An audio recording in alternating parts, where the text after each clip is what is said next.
Viva Friuli! Oggi siamo a Udine, un po' di pioggia ci accompagna in questa passeggiata in una delle vie storiche della città, via Grazzano. Al numero 30 c'è l'edicola numero 1 e poi andremo a conoscere Stefano Osso, che ci parlerà un po' anche della storia di questo punto vendita e di questo palazzo nel cuore della città, un borgo tutto particolare dalla forte personalità. E sicuramente forte personalità è anche quella del Friuli, il settimanale. Infatti questa settimana esce con una copertina dedicata al vessillo della piccola patria. Perché? Perché ad aprile c'è la festa della patria del Friuli e per farvi trovare pronti e preparati, per chi vorrà, in allegato con un piccolo contributo potrete acquistare la bandiera della nostra regione. E cosa significa sventolare o esporre la bandiera blu del Friuli? Lo abbiamo analizzato con il nostro direttore Rossano Cattivello e soprattutto lo abbiamo visto e mostrato con una serie di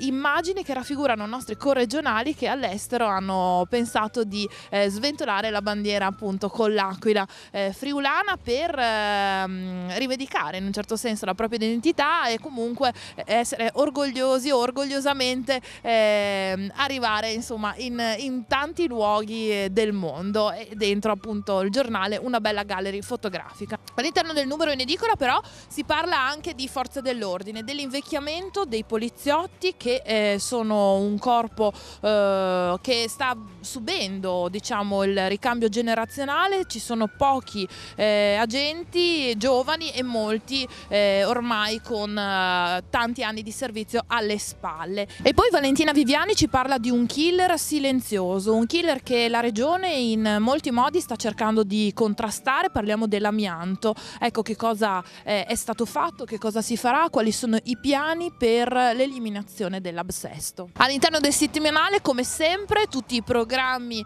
televisivi di Telefriuli, gli appuntamenti in regione, dal cinema al teatro, alla musica, agli incontri e alle mostre, tutto condensato nel nostro settimanale. Adesso però andiamo da Stefano Osso a conoscere l'edicola numero 1.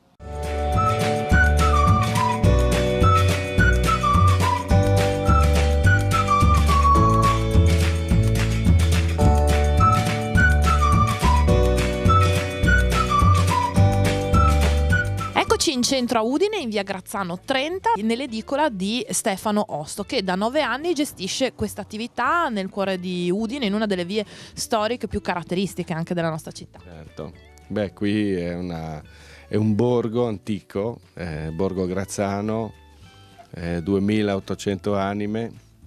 Lo so perché ho appena avuto il dato di questi giorni, però è un borgo vivo, un borgo che è sempre stato un borgo, diciamo, di negozietti, di gente abbastanza affiatata, di gente che riesce insomma a costruirsi una realtà, diciamo, abbastanza legata, abbastanza unita.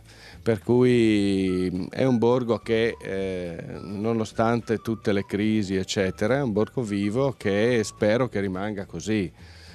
Stiamo facendo in modo che questi negozietti prolifichino, no?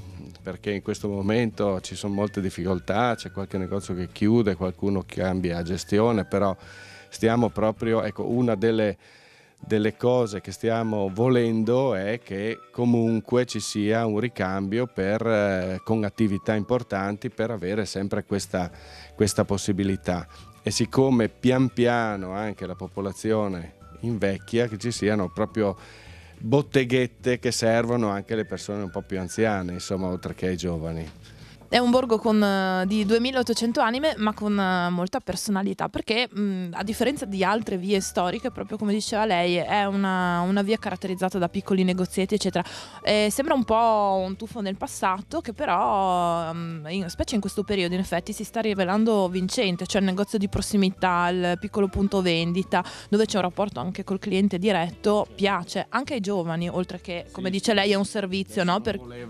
Non volevo trascurare i giovani, anzi benvengano, c'è qui dietro l'università, adesso dove c'era qui il convento delle suore c'è di nuovo un ostello universitario, quindi di giovani onestamente ne girano parecchi. A me piacerebbe che i giovani, come l'ho fatto io nel passato, perché io sono nato in questo borgo e vissuto, mi piacerebbe che tornassero a alimentare qualche festa di borgo, qualche iniziativa, ecco, che effettivamente raccogliesse di nuovo le persone e desse anche lustro un po' a questo borgo, perché lo meriterebbe. Una sua cliente che è fuggita suggeriva strade e strade, cosa diciamo? Ma perché tutti ce l'hanno un po' con il pezzo di strada. La strada è stata rifatta che non sono più di 1 anno e mezzo, un pezzo da Via della Cisterna fino a Piazza Garibaldi. In realtà da Via della Cisterna fino a Piazza Lecella è un po' un groviera, e la gente insomma è diverso tempo che si lamenta di questo, insomma la gente insiste un po' in questo, ecco. Senta, veniamo all'attività di edicolante. Allora, lei proviene da un altro, diciamo, ambito, poi 9 anni fa è iniziata questa avventura, un'avventura che, come dico sempre, e questo vale per tutti gli edicolanti, richiede tanto impegno, dalla sveglia all'alba naturalmente, e poi in questo caso si rimane aperto tutti i giorni, domeniche alternate, quindi insomma è un mestiere in cui ci si deve mettere corpo e anima. Sì. Beh, l'impegno è abbastanza gravoso. Al di là di questo, insomma, l'attività è abbastanza semplice e simpatica perché si è a contatto con il pubblico, si ha un rapporto, specialmente qui, ripeto e ribadisco, di borgo, per cui ci sono molte persone che proprio si confidano come tu fossi uno di famiglia, insomma, ecco, c'è un rapporto bello, vivo. Una cosa che ha portato un po' le nostre attività ad avere meno interesse, meno introiti, meno possibilità così di lavoro sono le liberalizzazioni fatte sui centri commerciali, per esempio, o su tutti i supermercati che vendono la stessa cosa che vendiamo noi, però senza avere obblighi, mentre noi siamo pieni di obblighi perché noi siamo addirittura a servizio pubblico, quindi non possiamo tante cose. Un altro indubbiamente sono le percentuali che ormai sono abbastanza risicate. Bello il progetto che c'è adesso a livello nazionale, che su 10 centesimi, ripeto 10 centesimi della rivista, dovrebbero cercare di spalmarlo su tutta la filiera di distribuzione. Questo potrebbe essere, si parla di 10 centesimi, no? Che però potrebbe veramente dare respiro a molte edicole e a questo tipo di settore. Doveva esserci un calo significativo perché alla fine internet o sistemi di questo tipo, no, avanzavano. Io onestamente non lo so se sono uno dei fortunati o no, ma non ho sentito effettivamente questo calo. Cioè, chi vuol leggere il giornale lo legge ancora in carta ed è contento di leggerselo così, come anche una rivista specialistica o cose. Come si sta in questo borgo, che è un borgo caratteristico, bello, ben tenuto, ordinato? Qualcuno ci ha detto la strada, però ci fa un po' impensierire, ci sono tante buche. Un po' sì. Abita qui da tanto? Sono nato qui. Ecco. Mi dica come si sta, che cosa le piace di questo borgo? Qui sta bene. Andrebbe mai ad abitare anche da un'altra parte rispetto a Udine? No. Se fosse, sì, se dovessi, ma non andrei via da Udine e di via Grazzano. Lei appunto ha un'attività commerciale, qua si trova bene, è una via molto vivace. Diciamo è una via vivace, solo che ultimamente, una piccola considerazione, non so se è dovuto ai lavori che hanno fatto, è calata un po' il movimento soprattutto pedonale, ma anche quello delle auto. Forse potrebbe aver influito un cantiere che è durato anche parecchio. Forse sì, però diciamo commercialmente è una bella via. È una via un po' particolare rispetto alle altre di Udine, storica, con edifici antichissimi, che però mi sembra abbia una forte identità, insomma. Infatti sì, ha una forte identità e comunque si sta bene. E lei di dov'è? Bari. Io sono qui dal 92 per lavoro, mi trovo molto bene ed è una via particolare perché pochissimi udinesi anche sanno che ad ogni portone corrisponde un ingresso e un mini mondo dentro. Per esempio, oltre questo portone, se si può inquadrare, c'è una porta daziaria del 300. Questa via è mappata così com'è, tranne questa casa d'angolo, dal 500 in poi. Dal terremoto del 1511 in poi questa via ha la stessa mappatura. E tra commercianti, visto che lei si occupa di commercio, siete anche affiatati, mi pare.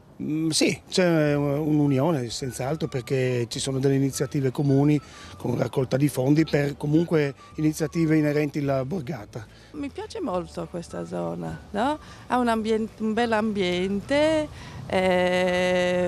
no, è suggestivo secondo me come parte di...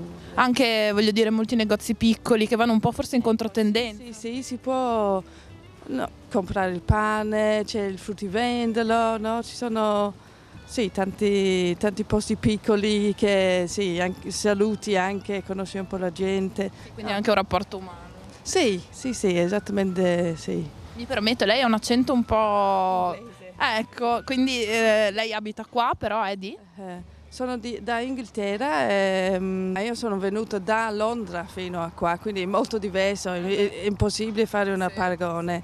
Però mi trovo molto bene qua, anche in Friuli, anche come ambito, no? Con le montagne, è una regione bellissima secondo me. Sì. Grazie per essere stati con noi, Edicola Friuli finisce qui. Oggi siamo stati nell'edicola numero 1, censita nel comune di Udine e operativa fin dal 1940, quindi insomma grazie al signor Stefano Osso che ci ha ospitato in questo locale storico. Grazie a voi, spero che insomma così la trattazione non sia stata pesante, penso che insomma sia è stata una chiacchierata in realtà molto interessante. Una chiacchierata così che mette un po' in risalto quelle che possono essere il borgo, le attività, il fatto che ci sia una storia di Udine e spero insomma che alla fine possa risultare interessante anche per voi, per i vostri ascoltatori. Insomma. Sicuramente, grazie per l'ospitalità e ci vediamo la prossima settimana a Pagnacco. Ciao!